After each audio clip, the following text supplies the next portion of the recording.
You're listening to Victory Baliwag. We hope that this message encourages you today. So all rise in reverence to the Word of God. We're going to be reading from Romans 8, verse 26 to verse 30. That is in page 550 in our Bible. And so we worship God in singing, in serving, in giving, and so many things that we do for God. Now, we worship Him as we read His Word.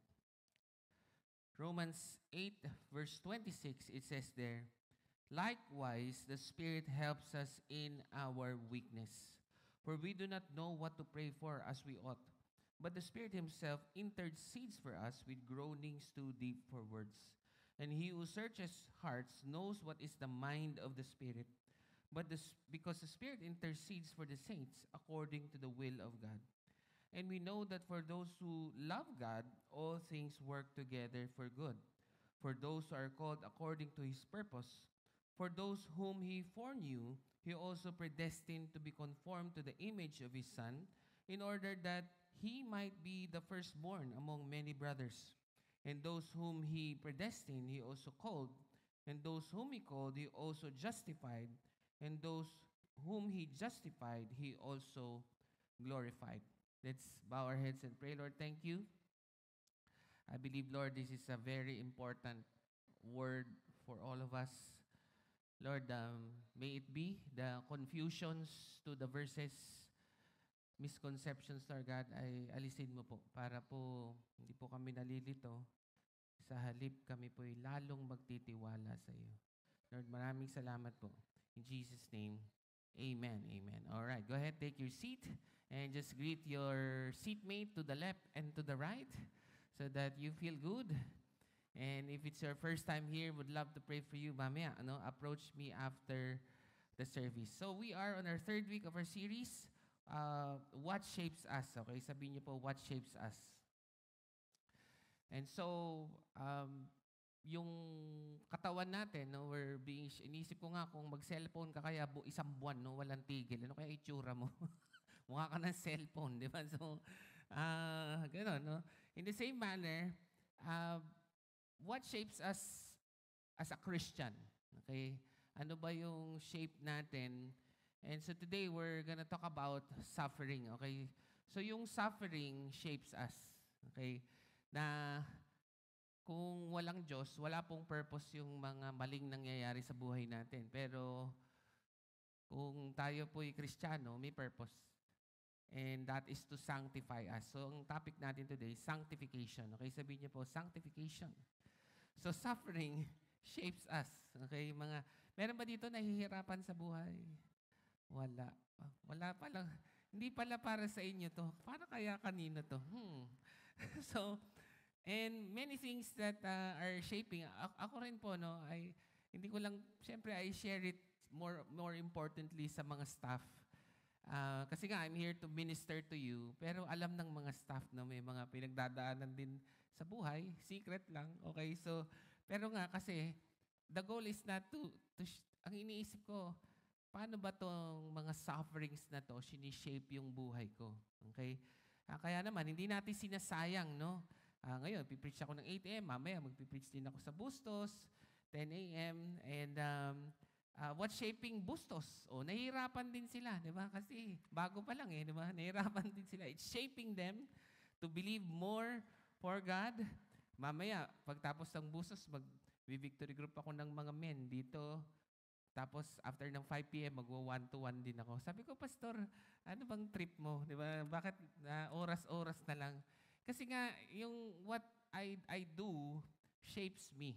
Okay? So, parang somehow, kung wala tayong gagawin, parang malalayo na yung puso natin kay God, no? And so, okay naman na nandito kayo, but there are more things that shapes us, kagaya ng yung scripture, yun po yung pinag-usapan ng first week, salvation, ngayon sanctification. Next week, no, pag-uusapan natin sacraments. So, kung may kaibigan ang Catholic, invitein mo, okay? Baka luminaw yung pananaw niya. Kasi yan ang malaking pinagkaiba ng Catholic tsaka Christian. Sacraments. Hindi lang salvation, pati yung sacraments. So, yayain mo siya. Malamang magko-communion tayo next week, di ba? Diba yun kasi yun eh, pag hindi nag-communion, hindi nagsimba. Sabihin mo, magko-communion tayo, kaya nagsimba sila. Okay, so yayain mo sila. Tapos ito pa, mga exciting second coming, yung mga end of the world, kakaiba, no? Yung mga preaching natin this season. Because it's what shapes us. So sanctification, pag-usapan natin. Kinuha ko po yung preaching ko ngayon sa We Believe. Nakuha ko po yan sa Cape Town, South Africa. Wala po yan eh. Mga binigyan lang yan yung umattend. And the goal is to unite the whole world. Okay, meaning, pagpatay na si Pastor Steve or wala na siya, what's shaping the whole world. And these are the things that we believe, one of which is sanctification. So, sinulat din po yan sa ating Every Nation Seminary. So, kung may website tayo, no? Diyan po na tayo magseseminaryo, yung mga pastor, and all, no? So para hindi po mababaw yung theology, no? We become really experts sort of the word. Okay? So, basahin na natin yung mga nakalagay, no? Ito yung pinaniniwalaan natin as victory in the whole world, as every nation. Sabi mo sa katabi mo, ready ka na, ready na. Ready na? Okay, so ano ba yung sanctification? We believe that the sanctification is the process beginning at regeneration whereby God conforms His people to the image of Christ through His Word and Spirit. By grace, Christians grow in holiness and love for God and others throughout their lives as they submit to Jesus, obey God's Word, and walk by the Spirit in fellowship with other disciples. And so the first thing that I want to highlight all about that, no, is that sanctification starts after justification. So, saan po ba natin nakuha yun? Ay, ito yung verse, no, doon sa binasa natin kanina. And those whom He predestined, remember, last week we talked about predestination. And what is our destination? To be holy and blameless. Okay? Kasi minsan naisip natin yung grace, isi-save tayo ni Lord, o isi-save ka. But your destination is not just salvation, but that you will be holy and blameless before the foundations of the world. That's the plan of God. Ibig sabihin, alam ni Lord na maaari kang magkamali, pero may plano siya kung paano ka ibabalik sa ayos kapag nagkamali ka. And He also called, and those whom He called, He also justified, and those whom He justified, He also glorified. Ang ibig sabihin po ng glorified ay perfection. Okay? Sino sa inyo dito may katabi ka, mukhang perfect na siya. Okay? Alam nyo, ito po siya, no? Here's what I'm saying. We start in weakness, but we all end in perfection. Okay? Ibig sabihin, we have a fixed destination. Okay? Kung nakikita mo yung katabi mo, mukhang weak, mukhang hindi perfect, huwag kang mag-alala. Okay? Kasi lahat ng hindi maganda dyan sa katabi mo, aalisin ni Lord. Okay? Sino sa inyo, gusto mo nang matapos yung mga hindi magagandang bagay sa buhay mo? Tapusin na yan. Wala. Gustong mahal na mahal nyo talaga yung mga problema ninyo. Diba? Alam nyo, huwag kayong magsabi sa katabi, huwag kang mag-alala. Huwag kang mag-alala. Bakit? Either tapusin ni Lord yung mga bagay na yan or tatapusin ka niya. Okay? Either way, tapos yan. Diba? We start in weakness, we end in glory. Kaya nga gusto ko pong tanong sa inyo ano po bang gusto nyo? Happiness or joy? Joy, di ba? I remember yung verse, mabilisan lang, yung Hebrews 12:2, fixing on eyes of Jesus, for the joy that was set before Him, He endured the cross. So ito po siya, no? Yung happiness is based on happenings. Yung joy endures. So ibig sabihin, yung sitwasyon, nagpapalit-palit po yan eh. So pag iba na yung sitwasyon, hindi ka na masaya. Pero yung joy po, nag-e-endure. Yung sanctification po should bring about not just happiness, but actually joy. Kasi kung ang goal ay i-perfect ka, naku, masterpiece ka ni God according to Ephesians 2:10. Tama ba? You are God's masterpiece. So para kang, ano yung gumaganon? Yung, ano ang tawag na? Sculptor, okay? Parang ini-sculptor ka ng Diyos. Sa tingin mo, kung may mga chini-chief off sa'yo si God, masakit ba yon o hindi? Masakit yon. Kaya nga yung grace changes everything. Narinig niyo ba yung kanta kanina? His grace changes everything. Minsan iisip natin yung grace, Basta tatanggapin ka lang ni Lord, tama naman. He accepts you as you are, but He does not leave you as you are. Because, ano sabi? There's no pain too deep. Ibig sabihin, the Lord uses the pain for the good. Okay? So, that's sort of an intro to that, no? Kaya nga, sabi rin, it is finished. Di ba yung kinanta natin kanina? Tetelestai. Kaya yung katabi mo, mukhang unfinished work, huwag ka mag-alala, tatapusin ni Lord yan. Tapos na tapos. Wala talagang matitirang hindi maganda sa Kanya. Okay? And so that is after justification. So masaya tayo na na-save tayo, tama? So hindi tayo dapat matapos sa happiness. Happiness is because of salvation. Masaya tayo, niligtas tayo ni Lord. But joy is about sanctification. That even in suffering, there is something that will come out that is good for us. Tingnan natin yung mga ibang verse that highlights this. Yan, 1 Thessalonians 5.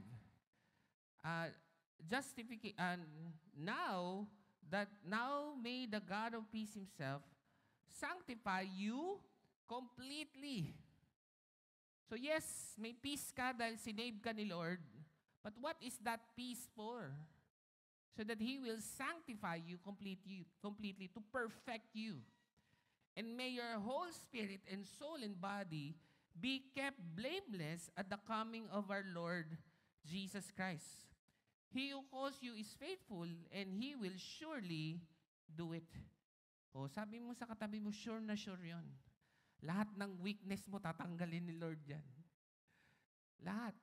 And He's gonna use suffering however it takes to do it. Ang problema nga dito sa verse na to, EJ, parang blessing box yung Romans 8:28, di ba? Parang ganun yun. Ay, naku, may problema tayo. Okay lang. God will turn things for the good. Ang madalas, ang naisip natin, magiging magaan yung circumstance. Let me tell you something. Tingin kayo dito. God does not want you to have good life circumstances. Ulit, mali yata yan. Baka mag-alisa na kayo.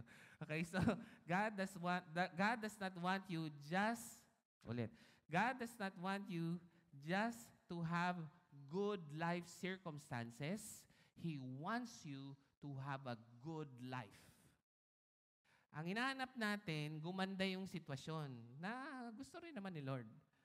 Pero higit pa doon, He wants you to have a good life. So yun yung all things turning out for the good. And He will surely do it. He's gonna sanctify you completely. He's gonna keep you blameless.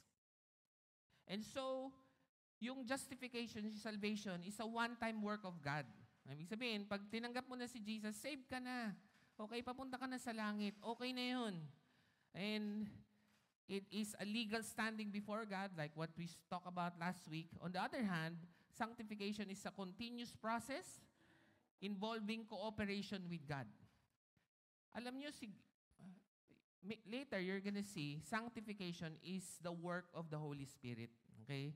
Si Jesus, namatay sa cross, sinagip ka, pero sinong nagsasanctify? Holy Spirit. It is the work of the Holy Spirit, which means you have to cooperate. Because the Holy Spirit is not possessive. He is a gentleman. Okay? Nakakita na ba kayo ng gentleman sa hotel, di ba? Yung anong tawag doon? Yung sa hotel, yung ba, ma'am, gano'n, di ba? Pinadadaan ka dito ng Holy Spirit, pero sabi, yoko nga, di ba? Gano'n. Kasi ang gusto natin, yung evil spirit po, possessive. Pag inaalihan nga ng masamang espiritu, pagka na-cast out yung masamang espiritu, walang matandaan yung tao. They remember nothing. Why? Because the bad spirit wants to control you. But the Holy Spirit is like a gentleman. Dito ka. Dito ka. And you have to cooperate. And believers participate in sanctification. Paano yun? Through sexual purity. So, yun yung cooperation. Meaning, pag gagawa ka ng mga impure things, nararamdaman mo, di ba? Yung Holy Spirit is guiding you. Don't do that. Okay? Brotherly love, respect for leaders, love for others, rejoicing, prayer, and public worship. So lahat po yan ay participation natin, but it is ultimately God who sanctifies these things. No? Ang tawag nga dyan ni, nakalimutan ko yung pangalan, si John Wesley, these are means of grace. Meaning, habang nag-worship tayo, hindi yung worship ang nakakapagbago sa atin. Ginagamit ni God yung worship so that the Holy Spirit can guide you. Naintindihan yun? So, kung wala nito, parang what will God work with in our lives? Ano pa? Another thing is that Romans 6:19, I am speaking in human terms because of your natural limitation. For just as you once presented your members as slaves to impurity and to lawlessness, leading to more lawlessness, so now present your members as slaves to righteousness, leading to sanctification. So, believers grow, or us, Christians, grow in sanctification throughout our lives. Sanctification begins in regeneration. And the point of the conversion, when regeneration meaning we don't have the ability to respond to God. May kilala ka bang ganun kahit anong preach mo ng gospel? Wala di ba? Walang talab. So the Holy Spirit uses the preaching of the gospel to regenerate the person para matanggap niya yung gospel. Kasi pag wala talaga. It is the work of the Holy Spirit. Sanctification increases throughout a believer's life, often referred to progressive sanctification. It involves ongoing growth in holiness and righteousness. Sanctification is completed at death. So, kailan matatapos si Lord sa buhay mo? Pagtapos ka na. Kaya nga sabi ko sa inyo, either tapusin ni Lord yung problema ninyo or tatapusin ka niya. Either way, it is finished.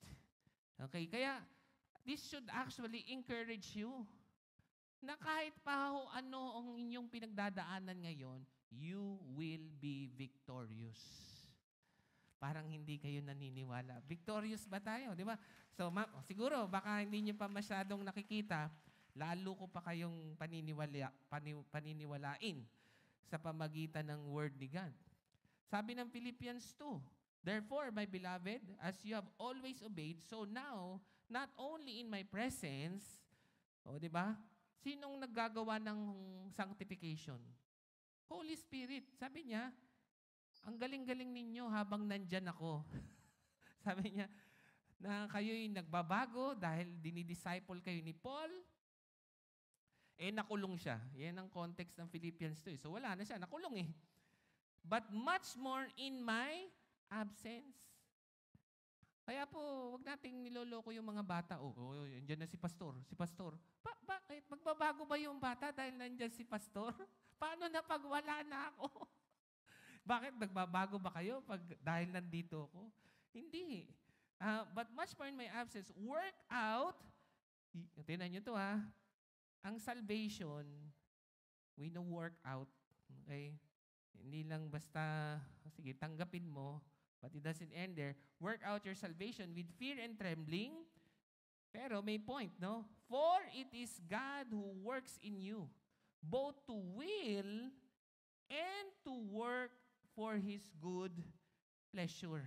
Yung grace ni God in us, the Holy Spirit in us, yun ang nagbibigay ng kakayanan sa atin, both to will and to work for His good pleasure. Tuwing magbabasa ako ng Bible sa umaga, laging parang ayoko. Sino sa inyo ganon? Ako lang, no? Sige na, ako na lang. No? Yung laging parang ayoko. Pero pag tapos na akong magbasa at mag-pray, sabihin ko, buti na lang. Nagbasa ako, na-encourage ako, nagkaroon ng direksyon yung araw ko. Pag mag-victory group, lagi ko naiisip, wag na lang, tama na yun. Next week na. Minsan, lalaban at kahit ayoko, yung mga kasama ko excited. So, pupunta ako doon. Ako, pag nag-usap na kami, sabihin ko, buti na lang. Nag-victory group tayo. Kanina, parang ayaw nyo magsimba, di ba? Hindi, gusto nyo rin, no? O ayaw nyo. Pero isipin ninyo, nung matapos na yung simba, buti na lang nagsimba tayo. Ganun po eh. Lagi namang ayaw natin eh. Isipin ninyo, lahat ng masama, gustong-gusto ninyo. Natin, hindi lang ako, kayo. Baliktad, hindi lang kayo, ako rin. But it is the grace of God who works it in us to will and to work out our salvation. Kaya nga, grace changes everything. Kaya nga, parang may mali, no? Parang may mali dun sa understanding natin ng grace na sinave tayo, tapos basta para lang mag-sorry sa kasalanan, no? Meron tayong tinatawag na defeatism, no? Alam niyo yung defeatism? Yung ang pagiging Kristiyano ay bawal manalo. Laging humble, laging kawawa, laging, sorry Lord, talo na naman ako, ganun. Okay naman. Okay naman yung humility. Pero gusto talaga ni Lord, manalo ka. That He is working you to perfection. And this is not your own doing. This is actually the will of God. O meron pang isa that works out our sanctification and salvation. Sabi ng 1 Timothy 4, have nothing to do with irreverent, silly myths. Tatagalogin ko ha. Magaling ako sa Greek. Okay? Tigilan ng marites. Yan. Ano daw ang kailangan? Rather, train yourself for godliness. For while bodily training is of some value, godliness is of value in every way, as it holds promise for the present life and also for the life to come. And so, we change, we are sanctified through spiritual disciplines. Kaya nga sinasabi ko, it is the work of the Holy Spirit, but spiritual disciplines are a means of grace. Meaning, habang nagbabasa ka ng Bible, habang nagpipray ka, yung Holy Spirit, binabago ka. Kaya lang, pag hindi mo ginagawa yung disiplina, iniisip ko nga habang kumakain ka ba ng, hindi ko alam, no? Habang ginagawa mo ba yung mga maling bagay? May nagagawa ba yung Holy Spirit o wala? Di ba? So, parang hindi, di ba? So, habang nagwo-worship tayo, ito yung ginagamit ni Lord para magbago tayo. Spiritual disciplines are practices designed to strengthen a believer's relationship with God and make them more like Jesus. Napaka-importante is reading the Word of God. Okay? Ayaw na ayaw. Napansin nyo, ayaw na ayaw nyo lagi itong basahin. Kakabuklat nyo palang tulog ka na, di ba? So, kaya alam ko na ayaw kasi habang binabasa mo siya, siguro kailangan nyo rin magsulat eh. Hindi po pwede nung parang absent-minded lang, no? So parang mag-journal din tayo, gano'n, no? Kahit pa isang verse lang, no? Nabasa mo yun. How did God speak to you? Write it down. Di ba? Habang nira-write down nyo yun, dumadami. Sa tingin nyo ba, paano gumagawa ng preaching? Sa tingin nyo, kinopya ko sa internet to? Hindi Nagbabasa ako ng Bible. At hindi lang basta nagbabasa, iniisip, Lord, kausapin mo ko. Kausapin mo ko. In such a way that it ministers to others. Spiritual disciplines are means of grace to transform believers into the image of Christ. They are lifelong habits that begin with a decision to pursue godliness. So, sino sa inyo gusto nyo maging godly? Taas ang kamay, godly. Yeah, di ba? O gusto natin, di ba? Kaya kailangan ng spiritual discipline. Okay? So the primary instrument of sanctification is the Word of God, and the Father would sanctify believers into the Word of His truth. No? John 17:17, week 1 natin yan. Secondly, sanctification is being conformed to Christ. Yun po yung goal, no? Verse 28, and we know that eto na, favorite verse nyo to. Baka pagkatapos ng preaching na to, hindi nyo na to favorite. Okay, so, and we know that for those who love God, all things work together for good. For those who are called according to His purpose, for those whom He foreknew, He also predestined to be conformed to the image of His Son, in order that He might be the firstborn among many brothers. Unang-una, sino sa inyo gusto nyo malaman ang will ni God? Will ni God? Yes. So, anong nakalagay doon? And we know. Focus on we.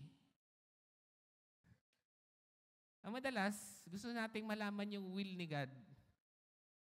Yung mapag-isa ka muna, mga ganon, di ba? Gusto mo munang magtago. Naku, mali. Sabi ni Paul, you know the will of God through community.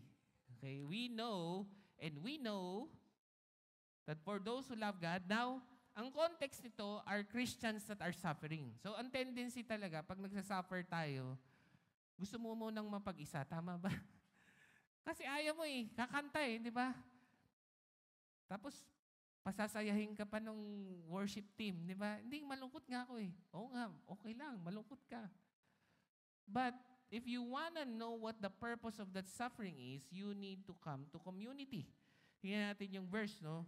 Sabi doon, 1 Thessalonians 3, and may the Lord make you increase and abound in love for one another and for all as we do for you, so that He may establish your hearts blameless in holiness before our God and Father at the coming of our Lord Jesus Christ with all His saints. And so even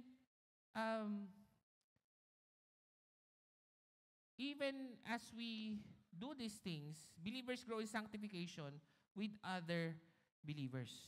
Okay? So, now, isa po yan sa gusto kong highlight.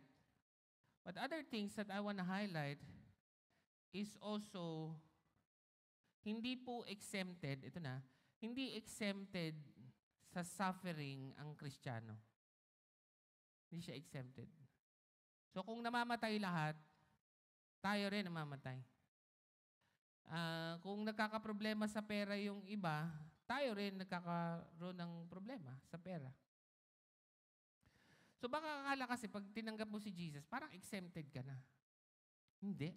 Okay? Sabihin mo sa katabi mo, hindi ka exempted. Now, what is the difference?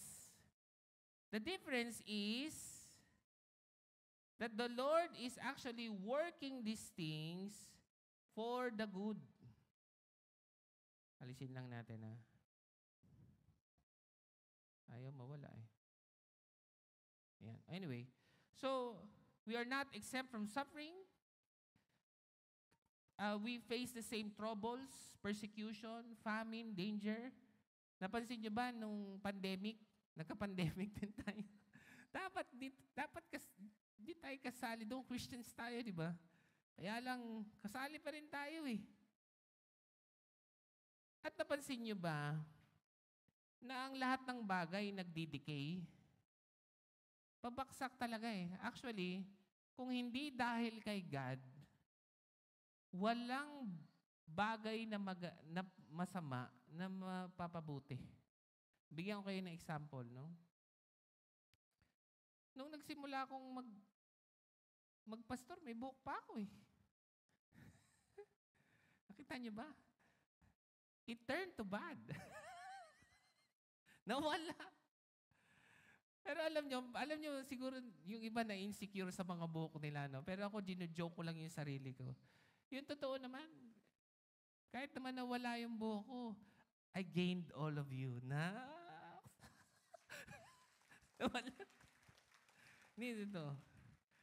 Hindi madali. Imagine niyo kung nag-iiwanan tayo. Hindi tayo magmamahalan, di ba? Pero dahil nahirapan tayo, mas lalo nating minamahal yung bawat isa. Hindi naman natin ma-appreciate yung pagmamahal kung madali lang lahat. So, tingnan nyo, ang mundo pabulok ng pabulok Naalala ko dun sa village namin kung saan ako lumaki. May bundok sa harap May bundok. Pumapanik pa kami dun Wala nang bundok. Nawala na likod. Na-misplace yata. Ibig sabihin, tingnan niyo yung mundo. Di ba? Are things getting bad or things getting good? it's getting bad. Pero ito yung promise ni Lord. That though we don't have better life circumstances, we're having a better life. Kaya, pasama man ng pasama yung mundo, tingnan mo yung katabi mo, pabait ng pabait. Wow! Oh.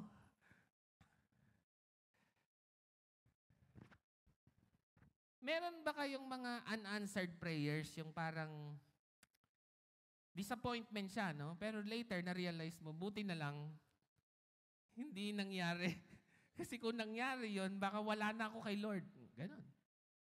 Ang pinaka-iniingatan ni Lord, yung relasyon mo sa Kanya. Hindi naman yung makuha mo lahat ng mga pinagpipray mo. Imaginein mo kung nanalo ka ng loto. Mamahalin mo pa ba si Lord? Walang mananalo kasi wala naman tumataya. Isipin mo, sinong merong 1 bilyong piso na kakailanganin si God? Wala. Kaya nga minsan, yung good life circumstances does not bring about a good life. And I'm not saying that does not want to prosper us, but this verse is not about a prosperity gospel. Hindi po yan tungkol dyan. Na kung meron mang maganda sa ating buhay, it is only because of God's intervention. Muntik na kayong maghiwalay ng asawa mo. Pero nung muntik na kayong maghiwalay, doon kayo nag-decide, sige, bago tayo maghiwalay, mag-couples getaway muna tayo before we get away from each other. Alam mo yun, parang, let's give it a try. Ganon, no? Sa totoo, kung feeling mo, okay naman tayo, couples get near na lang, di ba? Hindi. Pag mahirap yung sitwasyon, doon lumalabas. Si Genesis 50, si Joseph said, you meant it for evil, but God meant it for good. So, bad things remain bad. Alam nyo, wag po kayong nagsasabi na okay lang yan. Hindi okay eh. O, bigyan ko example. Ito yun na yung verse na memorize ng lahat. O, gusto nyo ng Bible verse maliban sa John 3:16? Ito, memorize nyo. 2 words lang, ha? John 11:35. Jesus wept. O, ba't example yun? Hindi naman sinabi ni Jesus na okay lang eh. Namatay, di ba? Sinabi ba niya okay lang? Hindi. Umiyak siya. Kahit umiyak siya, alam niya, bubuhayin niya yun. So, hindi dapat sinasabi na okay lang yung masasamang bagay. Hindi okay yun. You cry over it. That's the reason why you can cry with joy in your hearts, tears of joy, di ba? It's because you know it's bad, but as God orchestrates things, He can make it for the good. No? Alam niyo, hindi ko makalimutan talaga yung yung kwento ni Pastor Paulo. Mga idol, hindi ko naman sila idol, no? Mali yung words. I look up to them, no? Kasi sila yung mga una, no? Mga una. Kung senior pastor ako, yun, lolo na yun. Lolo pastor na yun. Biruin mo, siyempre, pinalaki niya yung mga anak niya na the disciple. Pagdating sa school, hirap na hirap. Hirap na hirap. To the point na walang alam, lately, nalaman nila, nagla-lunch na yung anak nila sa loob ng cubicle ng CR. Kasi nga, nabubuli dahil Christian. Kung ako yun di ba? Ano kayang ginawa ni Pastor Paulo? Gagayahin ko, no? Baka mamaya, hinamon niya ng suntukan. Hindi niya ginawa, no? So, syempre, broken-hearted sila. Ang kwento ng anak nila. So, isip nila, grabe, kawawa naman yung anak ko. Gano'n, no? Tapos, 21 years old na to, 21. Matanda na. And yet, kakawawa dahil sa faith. Ewan ko nga, ba't kinuwento ni Pastor Paulo? Parenting seminar yata kasi yun. Tapos, ang sabi ng anak niya, don't worry, Dad. You know, I know Jesus is my Savior, but in those times na kumakain daw siya ng lunch mag-isa, I've known Him as my best friend. Sabi niya gano'n. What? Parang nawala tuloy yung galit niya, no? Parang, grabe. Pati yung mga ganon, ginagamit ni Lord. Pero huwag niyo pong sasabihin na okay lang yun. Hindi okay. Okay? Nothing is okay in this world. And yet, in every the whole world is full with things that are not okay, but God uses it so that we can have a good life. Si John Newton po, no? Kilalang kilala niyo yan dahil sa mga mathematics. Pero Christian din po yan. Sabi niya, everything is necessary that He sends. Nothing can be necessary that He withholds. Meaning, lahat po ng inaalaw ni God sa buhay mo, the good and the bad, kailangan mo yun. Wala siyang wini-withhold. Hindi lang blessing, pati yung mga suffering. So, anong practical, no? Sabi mo sa katabi mo, ano ngayon? Sabi mo, ano ngayon? Sabi mo sa kanya, huwag kang nasya-shock pag may mga samang nangyayari sa'yo. Kasi nasya-shock tayo eh. Tagal-tagal ko na nagsisimba sa Walter Mart. Tapos, mananakawan din pala ako. Anong pwede doon? Ako nanakawan na ako dati. Talaga. Buti nga hindi ako napatay. Kasi talagang pumasok sa bahay eh. Napansin ko eh na yung gilid ni gulo-gulo. So wala akong pera, wala lahat, no? Nanghiram ako ng cellphone. Tumawag ako kay Pastor Eric. Sabi ko, Pastor Eric, wala kang kapera-pera. Bigyan mo naman akong pera, papasok ako sa trabaho. Nagtatrabaho pa ako noon eh. Nagtatrabaho pa rin naman ako ngayon. Ibig sabihin, sa BGC pa ako noon. Pagpunta ko doon, syempre, may sweldo naman. Diba? So, nawala lahat. Pero sabi ng nanay ko, anak, edukasyon lamang ang mapapamana namin. Sino sa inyo? Sinasabi ng nanay, edukasyon lamang ang mapapamana namin sa inyo. Hindi yan mananakaw. Gano'n, no? Sabi ko, oo nga, no? Nawala lahat sa akin, pero may trabaho pa rin ako. Kaya pagdating ko doon, na-appreciate ko yung trabaho, sumweldo ko, may pera na naman ako. So, wag po kayo nasyasyak. Okay, bait-bait ko pa naman. Hindi, kaya nga inaalaw ni Lord yan, pinababait ka niya. Okay? Wag po kayong mag-isip na blessing box po ito. Yung Romans 8:28. Ito pa maganda. Ibig sabihin, pag kung alam natin na lahat ng bagay ay papangit ng papangit, pag may nakita po kayong kahit maliit na dapat ipagpasalamat, purihin ninyo ang Diyos. Why? Bakit? Hindi. Unexpected yun eh. Unexpected yun. Dapat nga walang pataas eh. Dapat yan pabulok ng pabulok. Pero kung nakikita mong bumubuti ang tao, dapat in the good, in the bad, and even in the small things, praise God. He's turning things for the good. He does not promise us a better life. He does not just promise us better life circumstances. He wants to give us a good life. Hindi lang po yung makagraduate sa school, makapasa sa board exam. Maganda naman po lahat yan eh. A better life, ano yung ibig sabihin ng a better life? Is to be conformed to the image of His Son. That's the better life. Kasi yung conform comes from the Greek word morphe, which comes from the word metamorphosis, na malamang naiisip nyo kagad yung butterfly. Na tayo, mukha tayong lahat caterpillar. Siguro hirap na hirap yung caterpillar. Ano ba naman itong buhay na to? Lagi na lang tayo nakaganito. Tapos and yet, hindi mo alam na one day, you're gonna spread your wings and fly. Butterfly. Diba? So, ba't ba ako napasayaw? Meron akong joy. Okay, joy?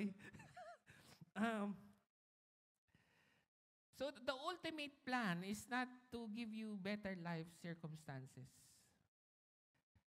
but a better life to form you in the image of His Son.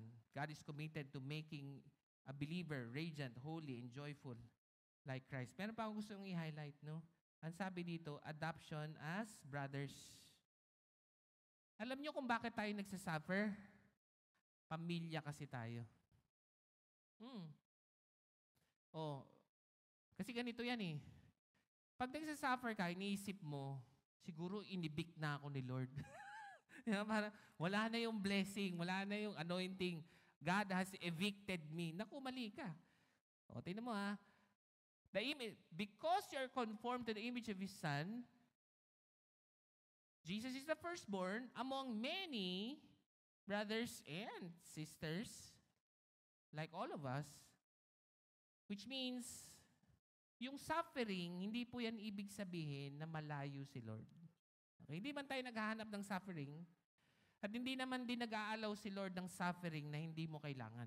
Okay? So, huwag niyo maisipin na parang si God, parang may magnifying glass, tinututok yung araw sa atin. Hindi. Ang goal is that hindi para mahirapan ka lamang, but that you will be conformed to the image of His Son. So sabi ko nga sa inyo, either tapusin ni Lord yung mga problema ninyo or tatapusin kanya. And that should bring about joy even in hardship. That our identity is secure. Kahit nagsasuffer ka, hindi ibig sabihin hindi ka anak ng Diyos. Baka nga, even more. Diba? Isipin ninyo. Pag bisita ka, nahihirapan ka ba? Hindi. Diba? Bisita ka eh. Bawal kang gumalaw. Bawal kang makibuhat. Pero kung ikaw pinatutulong ka na, di ba? Si EJ, dapat masaya ka. Pinatutulong ka sa pamilya ni Rohana. Bakit? Kasi kung hindi ka pinatutulong, ibig sabihin nun, ayaw sa'yo ni Rohana. Di ba? Dahil gusto ka niya, tumulong ka dito. Para pamilya tayo. Ganon. Di ba? So, yung iba naisip, nahihirapan tayo. Hindi na yata tayo mahal ni Lord. Naku, mali. Mahal ka ni Lord. Kaya ka nahihirapan at hindi ka niya pinahihirapan. He wants to conform you to the image of His Son. God does not want just better life circumstances. He wants you to have a better life. And so, sanctification is a work of the Holy Spirit in us. Gawa po yan ng banal na Espiritu sa ating mga buhay. Tingnan natin yung verse. No? Likewise, the Spirit helps us in our weakness. For we do not know what to pray for as we ought, but the Spirit Himself intercedes for us with groanings too deep for words. And we who searches hearts knows what is the mind of Christ, because the Spirit intercedes for the saints according to the will of God. I want to highlight, the Spirit helps us in our weakness. Ano yung help niya talaga? Is the help to pray for the will of God. I-highlight din natin yung groaning. Okay, sabihin niyo po groaning. Yung groaning, pag mahaba kasi, no? Basahin niyo na yung Romans 8. Tungkol po yan sa pains of childbirth. Diba? Sino dito nanganak ka na? Diba? Medyo wala nang groaning ngayon eh, no? Kasi siguro yung injection na lang sa likod, yun na lang yung groaning. Pero pag meron ba dito yung nag-labor ng hindi CS, mga ganon? Ay, grabe na yan. Mga groaners. Okay, groaners. Grabe yun, di ba? Minsan may 21 hours of labor.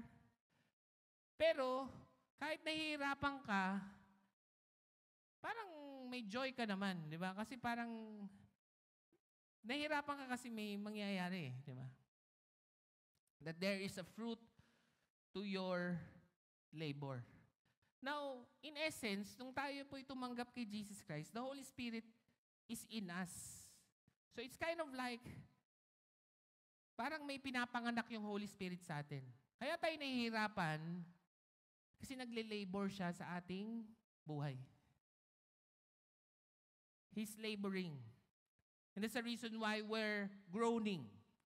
And even though we're groaning, we're suffering, there's joy because we know all of the things, even the bad, will bring birth to things that are good. But the fruit of the Spirit is love, joy, peace, patience, kindness, gentleness, self-control. Tingnan mo yung katabi mo, hirap na sa buhay, pero tingnan mo, ang laki ng binait niya. Oh, isipin ninyo kung puro madali lang yan. Nako, will that person be conformed to the image of his son? I don't know. Kasi nga, nahahayaan lang na ganun. And so we groan because the Holy Spirit is birthing something. Tapos ito pa siya. The Holy Spirit helps us in our weakness. It did not say the Holy Spirit helps us in victory. Which means, pag napaka-victorious natin at wala tayong mga challenges sa buhay, is the Holy Spirit working in us? I don't know. But the Bible is very clear. Whenever you are weak and you are groaning and you are suffering, the Holy Spirit is helping us. Iniisip ko lang, kung Holy Spirit ay gentleman, kung malakas ka naman, susunod ka pa. Kaya nga sabi ng 1 Corinthians, though outwardly we are wasting away, ang totoo naman, pahina tayo ng pahina totoo. Kahit anong ilagay mo dyan sa mukha mo,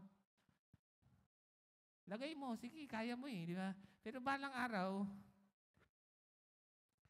wala Maano pa rin. Hindi ko naman sinasabi huwag niyong alagaan yung sarili ninyo. But the point is, kahit anong alaga mo, though outwardly, we are wasting away, but the verse says, yet inwardly, we are being renewed day by day. For our light and momentary troubles are achieving for us an eternal glory that far outweighs them all. Gustong-gusto ko yung salitang outweigh, Yung weight, ang ibig sabihin ng weight, glory. Glory in Greek is weight. Nakakita na ba kayo ng paperweight? Pag hindi pa, tingin kayo dun sa DIY, may paperweight dun Anong purpose ng paperweight? To give weight to the paper. Pero pag ano ba nangyayari? Pagka tinanggal mo yung paperweight and the storms of life blows on the paper, the paper is gonna be scattered all over the place. Pag may suffering, parang hiwa-hiwala yung katawan mo, ang iyong paniniwala. But because there is an eternal weight of glory that far outweighs them all. Kaya ibig sabihin, kahit mabigat yung suffering, mas mabigat yung glory ni God. Now, alam niyo, may mga hustisyang hinahanap ang mga tao. Let's say may namatay at kailangan ng hustisya. Anong sigaw ng mga tao? Hustisya, di ba? Pero yung totoo, o kaya danyos, kailangan makareceive ng pera. Pero yung totoo, kahit naman po matanggap mo yung danyos, hindi pa rin okay. Tama ba? Kahit naman magkaroon ng bagong batas, okay na ba? Hindi pa rin. Kulang. Yung hustisya ng mundo, kulang. Kahit makuha mo to lahat, kulang pa rin. Because what our hearts desire is perfection. Kaya nga ang solusyon sa lahat ng problema ng tao, langit. Ibig sabihin, kahit ano pa hong satisfaction na makuha mo dito sa buhay, ang totoong magsasatisfy is perfection. And that is our fixed outcome. Na kahit po tayo ay starting in weakness, we will end in glory. Come on now. Sabi mo sa katabi mo, though you are weak now, you will end in glory. Huwag ka lang dahil para maging glorious tayo, bibigyan ka ng vitamin S ni Lord. Vitamin suffering. Vitamin sanctification. Pero meron din namang empowering of vitamin Holy Spirit. Yan. Okay, puro S. He is the paperweight. He is the weight of our lives. So yun po yun, as we fix our eyes on Him, parang yun yung it keeps our lives together, no? Even in the midst of suffering. At meron pong pinapanganak si Lord sa ating buhay. Sino sa inyo nagpe-pray ka na mas maging patient ka this year? Patient, di ba? Guess what? Gusto mo maging patient? God will allow annoying things in your life. Totoo yun. Maniwala ka. Paano mo malalaman kung patient ka? Di may things that require patience. Kaya lang, sana maintindihan mo na hindi ikaw yun. It is the Holy Spirit that helps you in our weakness. It's kind of like this, no? Lord, konti na lang. Konti na lang talaga, Lord. Tulungan mo naman ako. Yan. Tapos doon mo makikita na kung kailan ka nanghingi, bigla ka namang dadagdagan. Doon mo makikita, wow, grabe ah. Kung dati to, binigyan ko na to ng konti. Pero ngayon, sino sa inyo gusto mo mas magkaroon ka pa ng self-control this year? Yan, tasa kami. Kaya, di ba? Ako, susubukin ka talaga ng 11-11. Okay? At bago mo siya i-check out, the Lord helps us in our weakness. Lord, tulungan mo naman ako makatipid.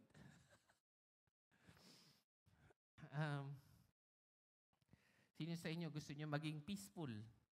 This, guess what? You're gonna have anxious moments. And whenever you have anxiety, okay naman magpa-check, magpa-doktor. Pero, what about the Doctor Holy Spirit? Okay? Pray ka din, Lord, tulungan mo naman ako. I'm anxious. Give me peace. And as we wind down to a close now, let me just call on the music team.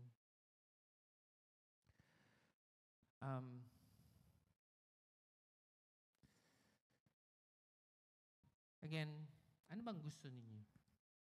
Happiness or joy? Yung happiness, all about happenings which are temporary. Yung joy, there is endurance even in suffering. All because we know that God does not want us just to have good life circumstances. He wants us to have a good life. And that is to be conformed to the image of His Son. Siguro yung iba nagsasabi, Pastor, hindi ko po talaga kaya. Alam niyo ba, ngayong umaga, na-realize natin, you should be a Christian not because it's comfortable. You should be a Christian because it is true. Yung totoo, dapat hindi pinipreach to eh. Dito nakakadami ng tao. Baka umayaw na kayo dito. Pero, kita nyo, totoo. Sinasabi talaga ni Lord sa atin na hindi tayo exempted. At kung ayaw mo, I hope you find the grace to fix your eyes on Jesus. Lord, di ko kaya. Ano bang nakikita natin kay Jesus? Sabi dun sa Hebrews 12:2, fixing our eyes on Jesus. The author and perfecter of our faith. Siya daw ang nagsimula. Siya ang magtatapos ng ating pananampalataya. Bakit daw niya kaya kinayang gawin yun? For the joy that was set before Him. So, nakapako daw si Jesus. Sino daw yung joy niya? Ikaw. It was not the nails that kept Jesus on the cross. It was you and I who kept Him on the cross. Anong sabi? For the joy that was set before Him. Joy. He endured the cross. Joy has endurance, scorning its shame. And when He endured the cross, it did not end there. And now He sits at the right hand of God in glory. Friends, we start in weakness, but we will end in glory. Amen? Let's all rise as we come to a time of prayer. Let's just raise up our hands as we pray. Lord, like what the song says, your grace changes everything. Lord God, there's no pain too great. Lord, for we fix our eyes on you, who endured pain for us. Now we endure for you. But Lord, it will not stop in enduring. it will end in glory, Lord God. Lord, thank you for turning our bad things for the good, securing our good things and promising that the best is yet to come. Lord, we ask you to fix our hearts, Lord, na hindi po blessing box itong Romans 8:28. Mali. Lord, that we will praise you in good times and in bad times, because if there are things that are good, it's a miracle. Lord, we pray for the ability to be more like you, who was acquainted with sorrow and yet endured and glorified. Lord, we pray for the strength to run the race, facing trials with joy, as Jesus did, trusting in God's eternal plan. Lord, we pray that the Holy Spirit will work us, guide us, understanding and applying the joy of the gospel in every situation. Lord, we lift up to you every person in this room. May they walk their own path of understanding in experiencing the Holy Spirit and how He changes and sanctifies each one of us. Lord, maraming salamat po. We fix our eyes on you. In Jesus' name, amen and amen. Thank you for listening to Victory Baliwag Podcast. Follow us at Victory Baliwag on Facebook and YouTube for more details as we honor God and make disciples.